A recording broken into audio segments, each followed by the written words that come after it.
नमस्कार। कार्यक्रम में उपस्थित और आज के कार्यक्रम के केंद्र बिंदु हमारे वरिष्ठ साथी श्रीमान वेंकैया नायडू गारू, उनके परिवारजन, विभिन्न राज्यों के गवर्नर्स, अलग अलग राज्यों के मंत्री, अन्य सभी वरिष्ठ महानुभाव, देवी और सज्जनों, कल टुमारो 1 जुलाई को वेंकैया नायडू जी का जन्मदिन है। उनकी जीवन यात्रा को 75 वर्ष हो रहे हैं। ये 75 वर्ष असाधारण उपलब्धियों के रहे हैं। ये 75 वर्ष अद्भुत पड़ावों के रहे हैं। मुझे खुशी है कि आज मुझे उनकी बायोग्राफी साथ साथ 2 और पुस्तकें रिलीज करने का अवसर भी मिला है।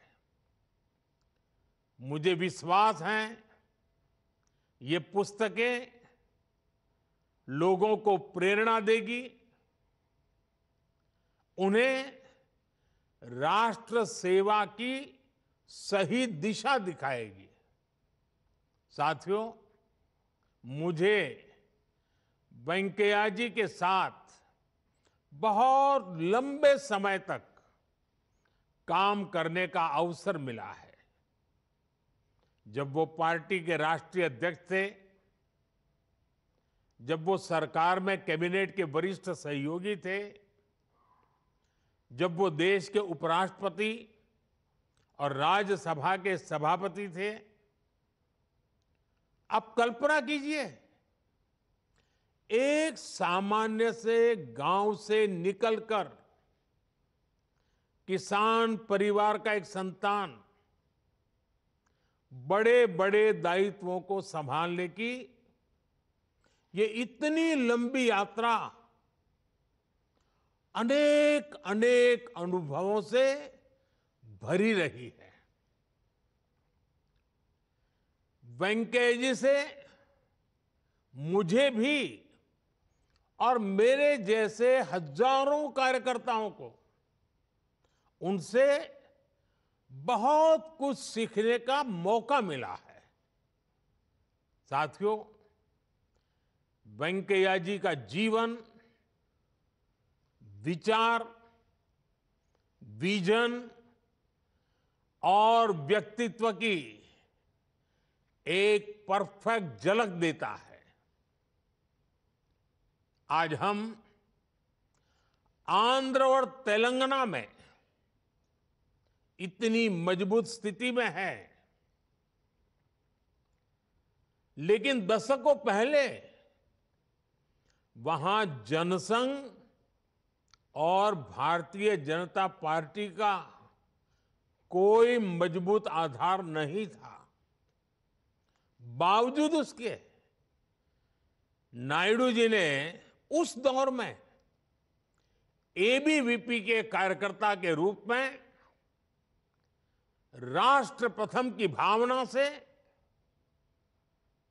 देश के लिए कुछ न कुछ करने का मन बना लिया।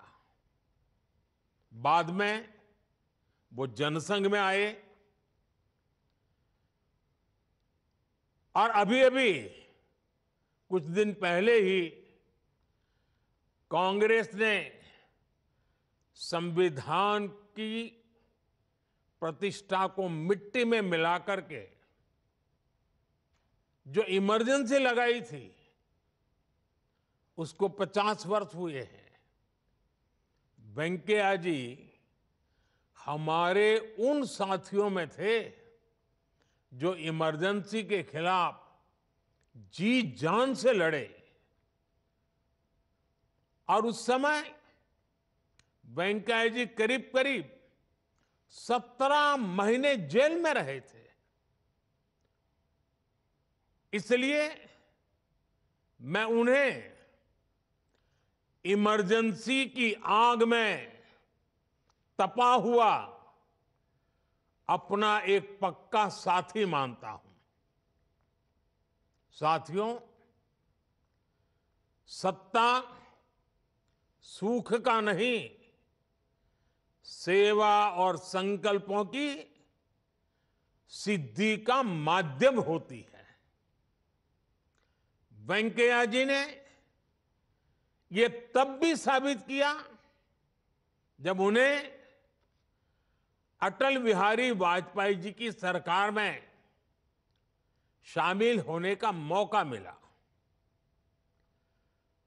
वेंकैया जी का व्यक्तित्व हमारी पार्टी में काफी ऊंचा था और इसलिए स्वाभाविक रूप से जब मंत्रालय की बात होगी तो उनके लिए बहुत ही दुनिया में जरा जिसकी वाहवाही होती रहती है, ऐसे डिपार्टमेंट का मन करेगा।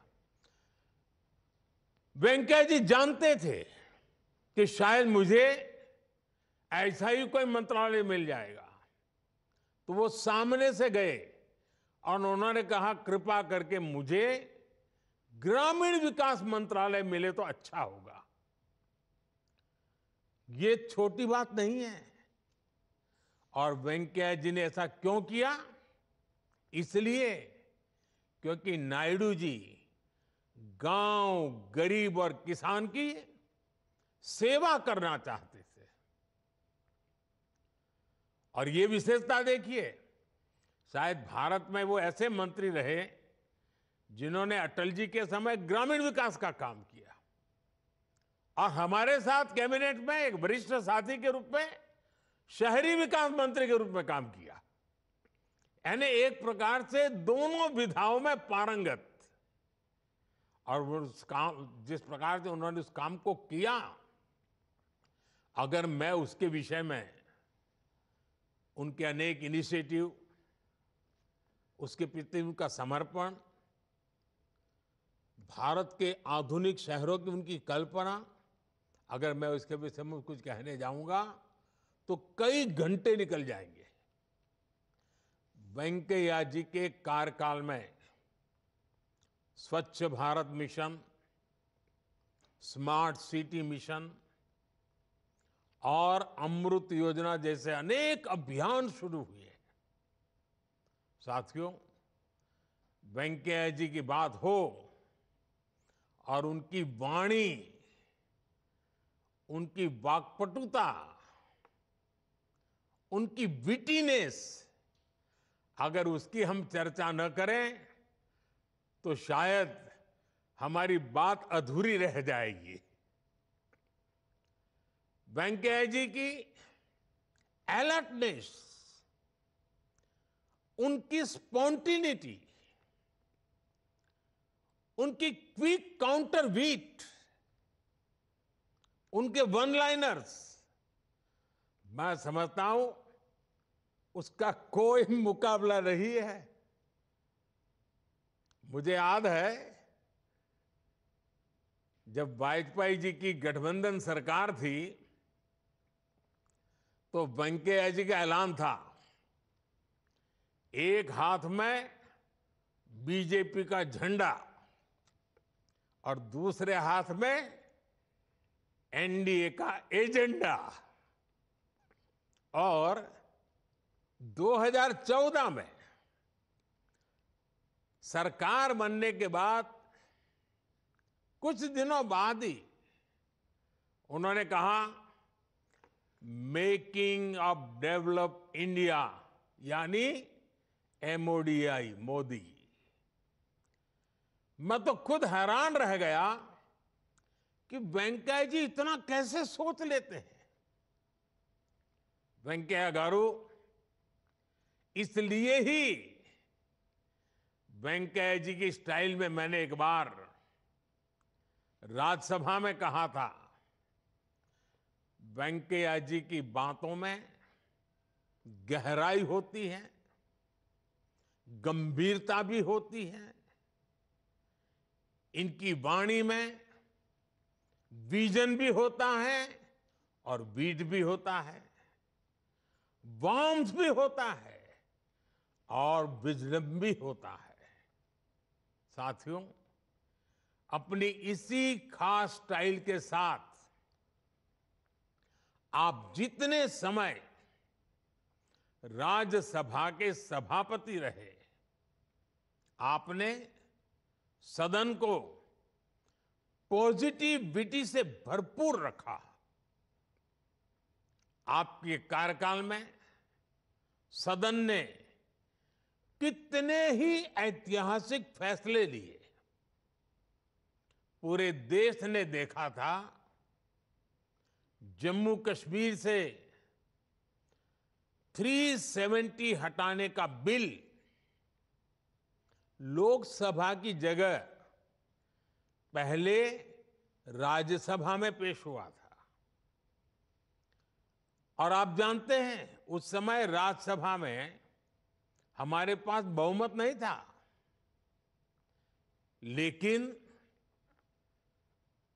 370 हटाने का बिल राज्यसभा में आन बान शान के साथ बहुमत से पारित हुआ था।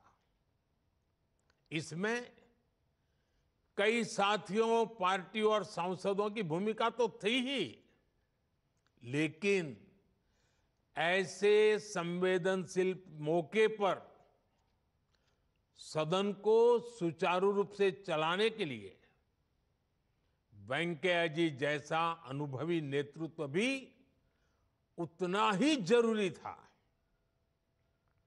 आपने इस देश की, इस लोकतंत्र की ऐसी अनगिनत सेवाएं की है। वेंकैया गारू में